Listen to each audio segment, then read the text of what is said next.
The morning sun rose gently over Delhi, casting a soft orange hue across the quiet streets. Everything felt calm. The guards at the Prime Minister's residence adjusted their uniforms, preparing for another day. A few journalists with cameras stood outside, hopeful for a statement. But nothing unusual was expected, except one thing was different. A woman stood alone near the black iron gate. She looked out of place not because she was lost, but because she was so still. She wore a simple green sari and held a brown cloth bag in her hands. Her hair was neatly tied back, her face calm but tired. She had been standing there for almost 40 minutes. Without saying a word, one of the junior guards noticed her again and whispered to his colleague, "Should we ask her to leave?" But before they could move, the senior officer raised his hand. "Wait," he said softly. "She's not disturbing anyone." Inside the Prime Minister's office, Modi sat reading a report. His morning routine was never rushed, never chaotic. His assistant Harshal entered the room quietly and said, "Sir, there's something unusual outside." Modi looked up. "What is it?" "A woman. She's been standing outside the gate. She's not saying anything, not protesting, not asking for help, just waiting." Modi closed the file and stood up. "Has anyone spoken to her?" "No, sir. We were waiting for your direction." He paused, thinking for a moment. Then he said gently, "Sometimes silence says more than words. I'll go." The guards were stunned when they saw him walking towards the gate himself. They quickly stood straight. Modi walked with calm steps, his eyes fixed on the woman. He stopped a few feet away and said, "Namaste." The woman looked up slowly. For a moment, her eyes didn't move. Then she smiled a small, soft smile and said, "Namaste." "How long have you been standing here?" he asked kindly. "Long enough," she replied. He noticed the softness in her voice. It carried years of struggle and quiet strength. He nodded once, then said, "You don't look like someone who came here by accident." She took a slow breath. "I didn't. I came to see you." He looked at her patiently. "And may I know why?" She opened her bag and pulled out a small envelope. It was old, with faded ink on the edges. She handed it to him with care, as if it carried something fragile. He opened it slowly. Inside was a photo, black and white. It showed a small boy standing outside a hut, with a woman holding his hand. There was also a letter, handwritten, short. He read it silently. Modi looked up. "This is you." She nodded. "And this boy Sundar," she whispered, "my son." His eyes widened. "You know him," she said softly. "The world does. But not many know me. Not really." He looked at her with fresh eyes. "You're Lakshmi Pichai." She nodded again. Modi stood quietly for a long moment. The street behind them was still. Even the journalists had gone silent. Something about the moment felt sacred. "Why today?" he finally asked. "Because it's time," she replied. "Because some stories need to be told before they're forgotten." He looked at her, deeply moved. "Come in." The guards opened the gate, not with the usual stiffness, but with respect. She walked beside Modi slowly, her steps light, but her presence heavy with history. Inside the meeting room, he offered her water. She didn't touch it. Instead, she looked around the room. "It's quiet," she said. "Some things are best discussed in silence," he replied. She nodded. Then she began. "I raised Sundar alone. His father died when he was 8. We had nothing. No gas, no clean water, not even proper books. But he had dreams, big dreams, and I didn't stop him." Modi listened without interrupting. He would study under street lamps. We shared one meal a day sometimes, but he never complained, and I never let him feel small. She paused, her eyes misting. "I don't want sympathy. I didn't come here for that. I came because the world sees the man he is now, but not the path he walked. And no one ever asked the woman who walked beside him."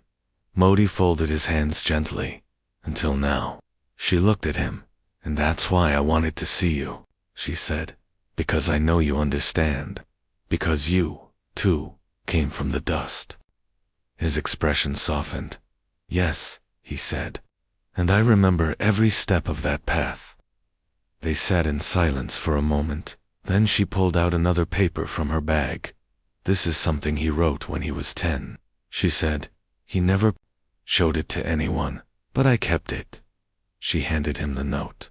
The handwriting was rough, uneven, but the words were clear. Dear Amma, one day I will make you proud. Not just you. I will try to help others too. Even if I become something big, I won't forget this street. Modi read it slowly, word by word. His hands trembled slightly. Then he looked up and said, he kept his word. Lakshmi smiled through her tears. Just then, Harshal knocked and entered with a tablet. Sir, Google CEO, Sundar Pichai just landed. He's heading here. Modi turned to Lakshmi. Does he know you're here? No, she said softly. And maybe he shouldn't. Not yet. Why? Because I want to see him from a distance first. Just for a minute. I want to see the man he became. Not as his mother. Just as someone who waited at the gate. Modi nodded slowly. I can arrange that, he said, as Sundar entered the complex. He didn't see his mother watching him from a window. Her eyes followed him, filled with pride, pain, and something that words cannot describe. And in that quiet room Modi stood beside her, not as a prime minister, but as a son who understood what it meant to carry a mother's hope through fire. And Lakshmi whispered, he's still my boy. The room remained still, but something powerful had just begun. The day had begun like any other for Sundar Pichai, as his car moved quietly through the lanes of the Prime Minister's residence. He stared out the window, rehearsing in his mind what he would say. He was here for a special technology summit, one that could change how India built digital futures for villages, schools, and families. But inside his chest, something didn't feel normal. He couldn't explain it. It was a quiet unease, like something was close but hidden, as his car stopped in front of the building. He stepped out and looked around. He didn't know that just 2 windows above, Lakshmi watched him with eyes full of years and memories. Her hand was over her mouth, not to silence her breath, but to hold in a tide of emotion that had waited for this moment. Modi stood beside her and whispered, he walks with humility. She nodded, her eyes glistening. He always did, even when he was barefoot. Downstairs, Sundar was greeted by aides and ministers. He smiled gently, shook hands, bowed his head with respect. But he kept glancing around, as if looking for someone who wasn't there. He didn't know he had just walked past the soul of his past, in the private room upstairs. Lakshmi stepped back from the window and sat quietly. Her heart was full, but her face was calm. Modi looked at her and said, are you ready to speak with him? She shook her head slowly. Not yet. Not until he's ready to remember. Modi understood. Do you think he has forgotten? Not his roots, she said. But sometimes, the silence between memories becomes too wide. He needs to cross it on his own. Meanwhile, Sundar was led into a private chamber, where Modi was supposed to meet him shortly. He sat alone for a few moments, his fingers tapping gently on the table. He pulled out a small notebook, something he always carried just in case. Ideas came, but today, the page stayed blank. The door opened. Modi entered with a smile that reached his eyes. Welcome back, he said warmly. Sundar stood and bowed slightly. Thank you, sir. Always a privilege. They sat, shared tea, and spoke about progress, innovation, and digital dignity. Modi listened carefully, asked questions, offered ideas. But then, in a sudden pause, he leaned forward and asked something unexpected. Do you still write letters to your mother? Sundar was surprised. He blinked, smiled faintly, and said, not letters. We talk sometimes. Not as much as I want to. Modi nodded slowly. She told me you used to write notes to her when you were small. Sundar looked confused for a moment. How do you know that? Modi leaned back and said nothing. Sundar glanced down. The conversation shifted again, but something stayed inside him like a whisper in a quiet room. After the meeting ended, Modi placed a folded paper on the table. Just take this, he said softly. Read it when you're alone. Sundar picked it up, curious. As he walked back to the car, he opened it gently.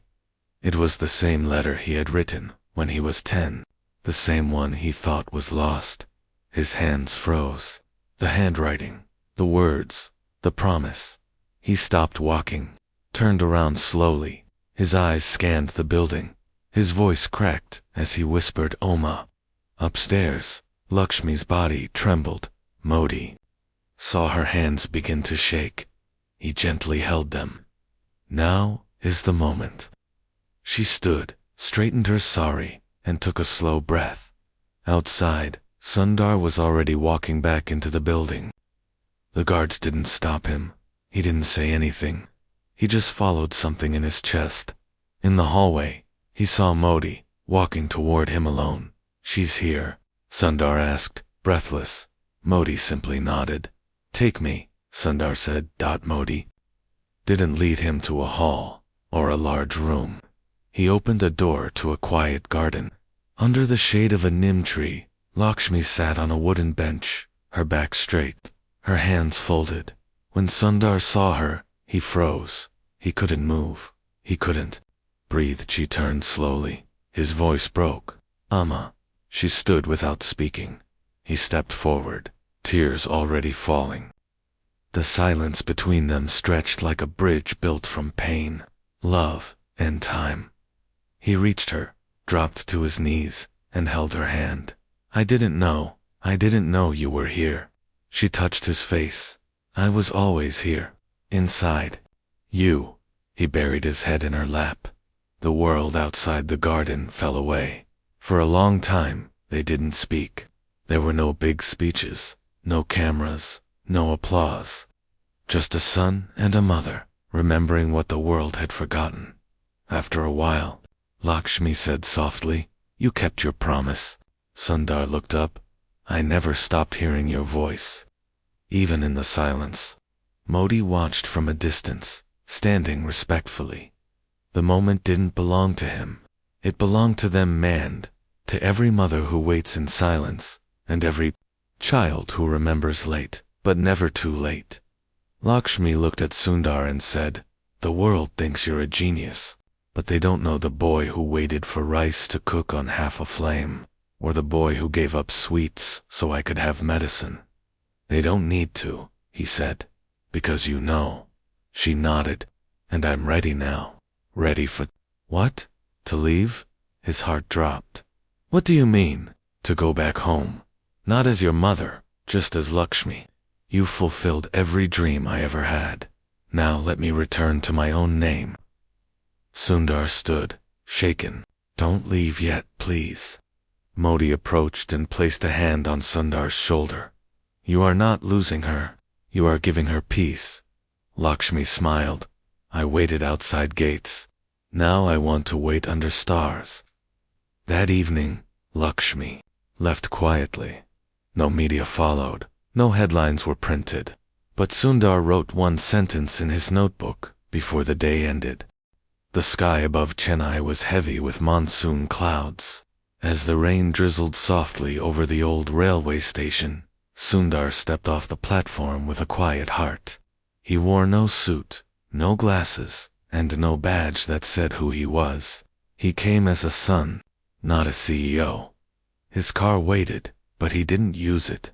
Instead, he walked, his shoes pressed gently into the wet mud as he made his way through the narrow streets that still smelled of jasmine and old spice. Children ran past him without knowing who he was.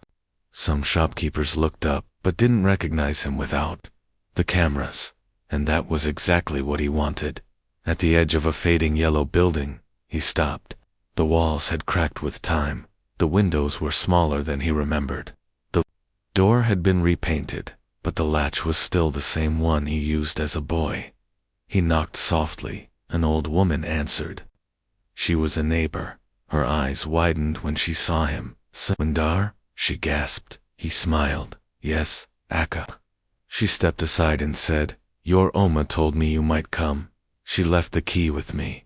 He bowed his head and took the small silver key from her wrinkled hands. Then he opened the door and stepped into the house where his dreams were born. The smell of the room hadn't changed. It still carried traces of turmeric, notebook paper, and kerosene. A wooden shelf stood in the corner, its paint peeling. A mat lay rolled by the wall, and on the table, folded neatly, was a single white cloth with something wrapped inside. He sat on the floor, cross-legged, the way his mother had always sat. For a while, he just looked around. His hand touched the wall where he used to scribble numbers. The chalk marks were long gone, but he could still see them in his mind. Then he reached for the cloth on the table. Inside was a stack of old notebooks tied with thread, and under them, a letter. His name was written on it. Not Dear just Sundar. He opened it slowly. My son, I didn't want to give you this in front of the world. This is only for you. I know you're busy. I know you fly. But I also know that sometimes, the air up there can make you forget how it felt to walk barefoot. So I'm giving you something to keep you grounded. A piece of our truth. Our beginning. Never forget, the strongest roots grow in hard soil. Love. AMMA. His fingers trembled. His eyes burned. He untied the notebooks and flipped through them. Most pages were full of household budgets, recipes, simple lists. But in the middle of one, he found something else. A list of people, names, places, schools. He looked closely. They were all women. Many had notes beside them. Widow, 2 children, needs books. Sells flowers. Teaches her daughter at night. Lost her husband in flood. Wants to build a small stall. He realized what he was holding. His mother had quietly helped more than 20 women in their street buying school supplies, arranging second-hand clothes, helping someone learn how to read. She had kept it all secret. She never told him, not once. Sundar put the notebook down slowly. He sat back, stunned. The world saw his success, but his mother had been changing lives in silence. No spotlight, no stage, just kindness. He stood up and walked to the back room. The cupboard still had her old shawl. Beside it, under a loose tile, he found a tiny tin box. Inside it were savings rupee notes folded into neat stacks, and one more. Note, if you find this, use it for someone who needs it more. Don't let this money sleep. He pressed the note to his forehead. Then he walked back out to the street. The rain had stopped. The sky was clearing. He found the neighbor woman again. Akka, he asked, do you know the women on this list? She looked down and nodded. Your Uma never made noise, but she listened. She helped. We never thanked her properly. You will now, he said gently. The next morning he held a private meeting in the same street. No media, no press, just 25 chairs and 25 women, each confused, each wondering why they were called. He stood in front of them and said, My name is Sundar. I am Lakshmi's son. They sat up straighter. She left something for you. Not money, not gifts, just belief. He handed out the notebooks, then quietly began speaking to each of them, learning what they needed, how they lived. By sunset, a new fund was born, one that would continue what Lakshmi had done in silence. But there was one woman missing. Her name was Rani. She had lost both legs in an accident years ago and sold incense sticks near a temple. Lakshmi used to sit beside her and read stories. Soon went looking for her himself. He found her under a banyan tree. When she saw him, her face lit up with surprise. I don't believe it, she said. Are you real? I'm her son, he said softly. She nodded. I know. You have her eyes. He sat beside her on the ground. She used to come here on Thursdays, Rani whispered. She brought food and stories. She called me Rani, Uma, just to make me smile. She left you something, Sundar said. He handed her a small envelope. Inside was a photograph. Rani opened it slowly. It was a picture of them, Rani and Lakshmi, sitting under this very tree. Two women, smiling, in the middle of nothing. She kept this? Rani asked, wiping her eyes. She left it for you. Rani laughed through her tears. She always knew what mattered. That night, Sundar didn't sleep in a hotel. He slept on the floor of his childhood home, next to his mother's books, next to memories. And as he closed his eyes, he whispered, Uma, your kindness still breathes. The early flight to Delhi was quiet. Sundar sat by the window, a scarf around his neck, blending in with the morning travelers. No assistants, no security, no laptop. Just his notebook and one small bag that still smelled of the rain in Chennai. He had spent 3 days in his childhood street. No cameras had followed. He met people, took notes, cried in silence. The house his mother left behind was now filled with something more powerful than furniture-truth. And now, he carried that truth with him, as the plane soared above the clouds. Sundar flipped open his notebook and drew a circle. Inside it, he wrote 2 words, Lakshmi Fund. Below that, he wrote, women, education, dreams. By the time he landed, the circle had grown into a plan. Back at the Prime Minister's office, Modi was already reviewing documents when Harshal entered quietly and said, Sir Sundar is here. No appointment. He just walked in. Modi smiled. Let him in. When Sundar stepped into the room, Modi stood to greet him. There was something different about Sundar now, calmer, heavier, as if he had walked through fire, but returned, with light. Welcome, Modi said. Thank you for letting me go back, Sundar replied. They sat, and Sundar pulled out a small folded sheet. What's this? Modi asked. A seed, Sundar said. I want to start something in my mother's name, not just for her. For every woman who lives in silence, who gives everything and asks for nothing. Modi opened the paper. The title was simple, Lakshmi Initiative. Below that, a few lines explained the idea. Community micro-scholarships for women-led dreams, access to books, business kits, skill sharing. All rooted in small towns and forgotten corners. This is powerful, Modi said, reading slowly. It's not charity, Sundar added. It's memory. My mother taught me that dignity isn't something you give. It's something you recognize. Modi looked up. What do you need from me? Nothing, Sundar replied, except one thing. Say it. Don't launch it with a speech. Modi raised his eyebrows. Why? Because my mother waited outside your gate without a banner. She helped people without hashtags. If we turn this into a show, it won't be hers anymore. Modi nodded slowly, understanding. Then we'll begin quietly, he said. Like her. In the weeks that followed, the first seed money was sent, quietly, to 10 small towns. No ceremony. No press release. The letters came handwritten, signed with a simple line, in memory of Lakshmi. Rani, the incense stick seller, was the first to receive hers. She used it to buy a second-hand sewing machine, and started stitching cloth bags. 3 young girls she used to feed in the temple courtyard became her first students. In a village near Lucknow, a widow named Nia bought a cart and began selling snacks.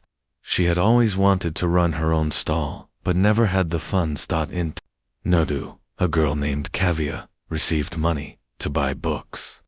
She had failed her entrance test twice because she didn't have proper coaching.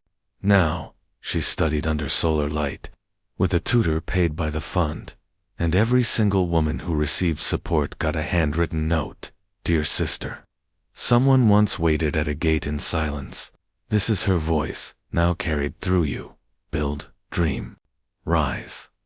The word spread slowly, not through media, but through stories whispered at tea stalls and temple steps, and people began to ask who was Lakshmi.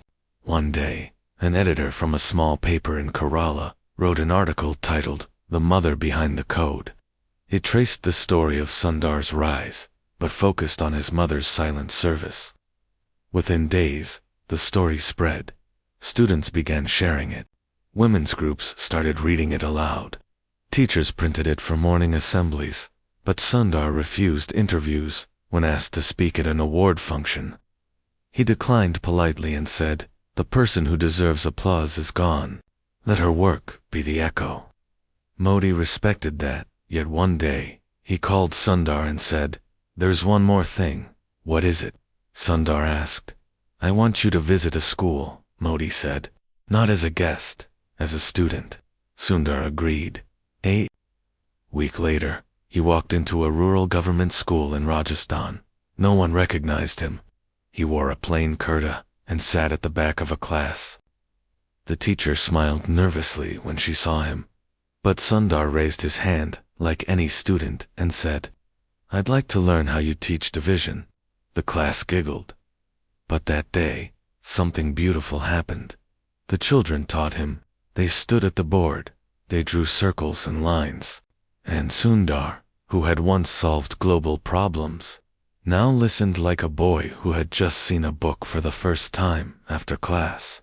The teacher handed him a small gift pen. "This is all we can offer," she said. He took it with both hands and whispered, "This is everything." As he walked out of the school, a small girl ran up to him and said, "Are you the man from the story?" He paused. "What story?" "The one about the mother who waited at the gate," she said. He knelt down and smiled. "Yes. My Amma cries when she reads that," the girl said. "She says your Amma was like her." Sundar's eyes filled. He reached into his pocket and gave her something, a badge that said "Dream without apology." "This is for your Amma," he said. The girl ran off, waving. That night, back in Delhi, Sundar sat with Modi again. They didn't talk much. They just sat in silence. Finally, Sundar said, "How do you carry so many stories?" Modi replied, "By never forgetting the one that started mine." And Sundar understood. The revolution they had started wasn't loud. It wasn't made of tweets or headlines. It was made of memories, of silence, of mothers like Lakshmi, who changed the world one hand, one book, one plate of food at a time. The National Auditorium in Delhi was packed to its edges. Ministers, entrepreneurs, scholars, students, and guests from over 30 countries filled the wide seats. Cameras were in position, flags stood tall behind the stage, and a giant digital screen displayed the words, "India Innovation Summit, Dignity Through Digital." It was supposed to be a celebration of progress, new technologies, government partnerships, and stories of empowerment from across the country. Yet no one expected the final session of the day to leave the whole room in silence. A soft music track played in the background as the master of ceremonies stepped up and said, "Our next speaker has declined the stage, but his story must still be told." A quiet hush spread across the hall. The lights dimmed on screen. A short documentary began playing.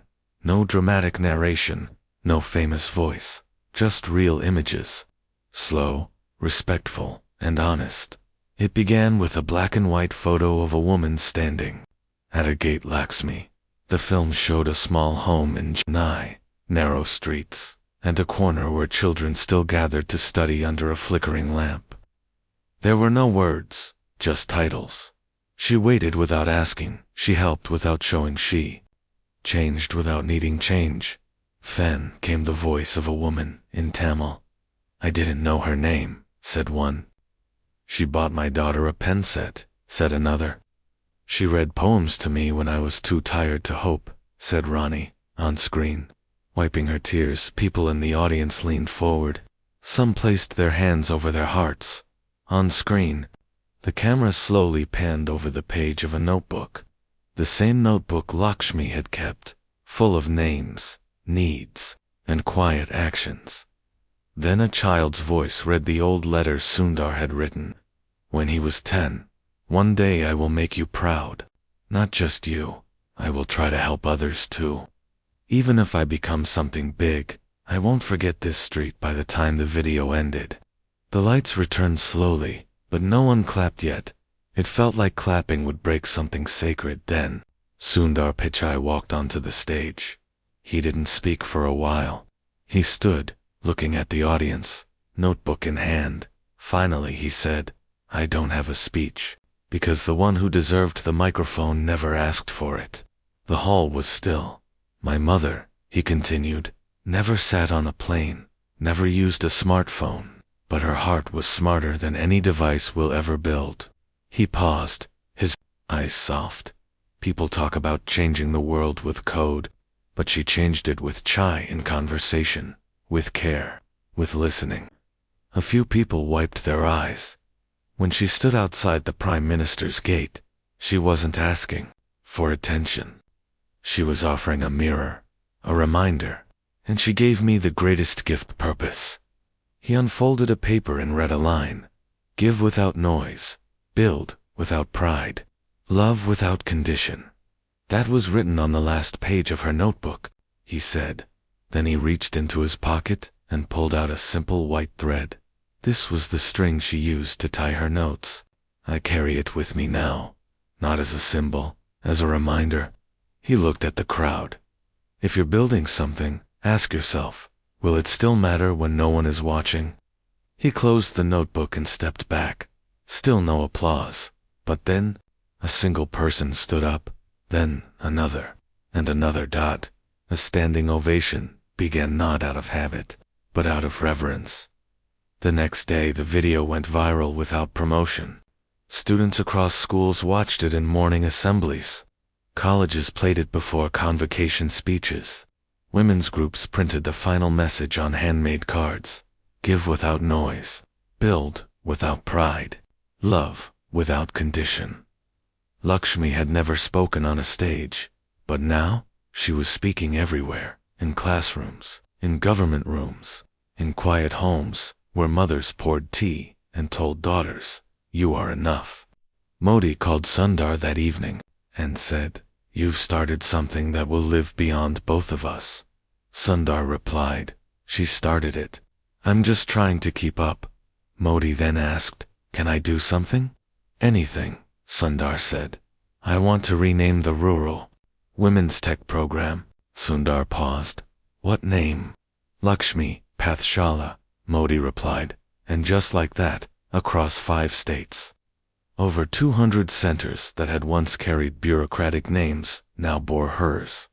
On the walls of those centers, painted by local artists, was a quiet image: a woman in a green sari holding a small book, and under it, a sentence: "She never shouted, but the world heard her." In one village, a girl looked at the painting and asked her mother, "Amma, can I be like her?" The mother bent down and kissed her forehead. "You already are." The winds of winter reached Chennai slowly, brushing through the narrow streets where stories had once been whispered between cracked walls. Sundar Pichai stood again outside his childhood home, not with cameras or microphones, but with something in his hand: a wooden box. The house was locked now, not because it was forgotten, but because it had become sacred. Inside it lived memories.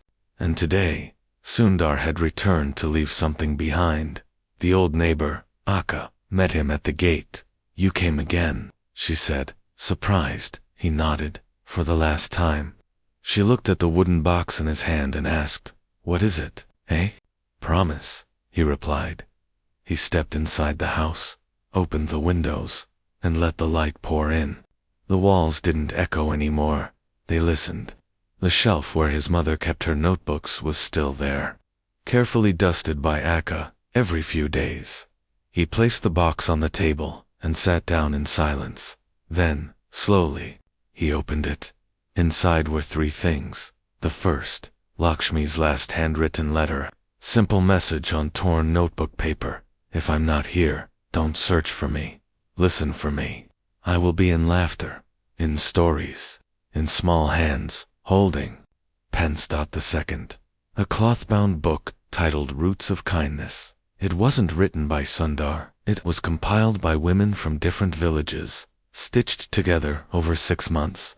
Every woman, helped by Lakshmi or her fund, had sent a story, a drawing, a note.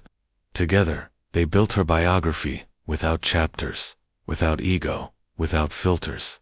Stories of incense sellers, tailors, teachers, and mothers who planted their first saplings with coins from her old tin box. Every page was handwritten. Every page had truth. Sundar ran his fingers over it, feeling the life in each letter. And then he took out the third item, a photograph of Lakshmi, sitting by the gate, outside the Prime Minister's house. He placed all three inside the shelf. Then he closed the wooden box and stood up before leaving. He walked to the back wall, where he used to write numbers as a child, with chalk in hand. He wrote just one line above the faded markings. The woman who waited changed everything. Outside, children were playing. One little girl peeked through the gate and asked, "Uncle, are you the son of the gate lady?" He turned and smiled. "Yes. My teacher told us her story," the girl said proudly. "She was magic." "She was love," Sundar replied. The girl ran back to her friends, shouting, "He's her son." Back in Delhi, Modi received a package a week later. Inside it was the book, Roots of Kindness, with a note, "For every leader who listens before they speak." Modi placed the book on his desk and stared at the photo on the cover. Lakshmi, smiling slightly, eyes filled with calm fire, he whispered to himself, "You never needed power to move the world." The Lakshmi Pathshalas grew. From 200 centers to 3,000. Women taught each other. Teenage girls became digital teachers for their own mothers. Notebooks were filled, not with copied answers, but with original dreams. One young girl in Punjab created a learning app with voice notes in 5 languages. Another in Bihar designed eco-friendly sanitary pads after hearing Lakshmi's story everywhere. Her name didn't shout, it whispered and was heard more deeply than thunder. In a final event held privately in Delhi, Sundar spoke one last time. No media, just a small room. He held up a plain card. "This was my mother's library card," he said. "She couldn't read many books, but she believed that every girl should hold one. So we're printing 10,000 cards like this." He handed one to a little girl and said, "This is your key." She looked at it like it was treasure, and it was. Because Lakshmi had never built monuments, she built doors, and now they were wide open. That night, Sundar sat quietly at his desk. He opened his notebook, drew a new circle. Inside it, one word, "Continue." And outside his window, somewhere in the soft wind, a voice seemed to say, "Well done, Kana." The sun rose gently over Varanasi, lighting the Ghats in soft golden hues. The Ganges flowed as it always had, ancient, steady, silent. In a nearby courtyard, laughter echoed from a group of young girls gathered around a laptop. They were barefoot, their uniforms slightly worn, but their eyes were full of fire. On the wall behind them was a mural. It showed a woman in a green sari sitting calmly with a book in her lap. And beneath it, the words were painted in both Hindi and English. Lakshmi Pathshala, where dreams sit beside dignity. That morning, a girl named Sita clicked a button on her screen and said, "Welcome to the first all-girls village coding team. We dedicate our app to the woman who never asked for credit." Hundreds watched the live stream across the country. The app they launched was simple. It helped mothers teach their children using voice notes and local stories. It had no flashy design, no fancy logo. But in its first week, it reached over 30,000 homes. Meanwhile, in a school in Maharashtra, a boy named Raghav stood in front of his class and recited his poem, "My mother says a name, soft like prayer. Lakshmi, the woman who taught us to care.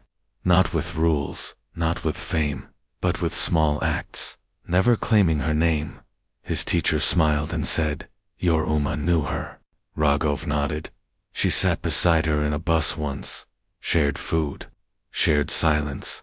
Uma never forgot. Back in Delhi, Sundar sat in a quiet room watching these stories unfold on a simple dashboard. The Lakshmi initiative had grown into something beyond numbers, beyond his imagination. He had stepped back from public roles now, not retired, just redirected. He spent his days writing, walking, listening. One day, a message arrived, an invitation. It was from a young woman named Anaya, teacher, in a remote part of Uttar. She was opening a new learning center and had named it House of Lakshmi.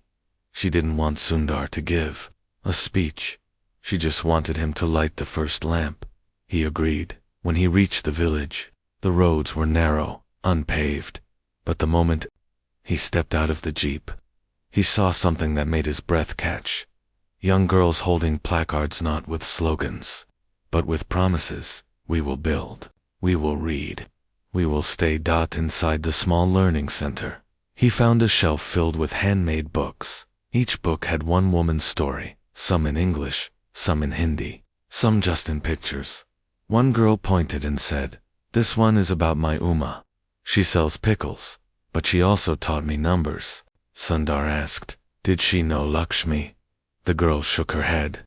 "No, but she became like her after reading the story." He smiled gently. That was the point.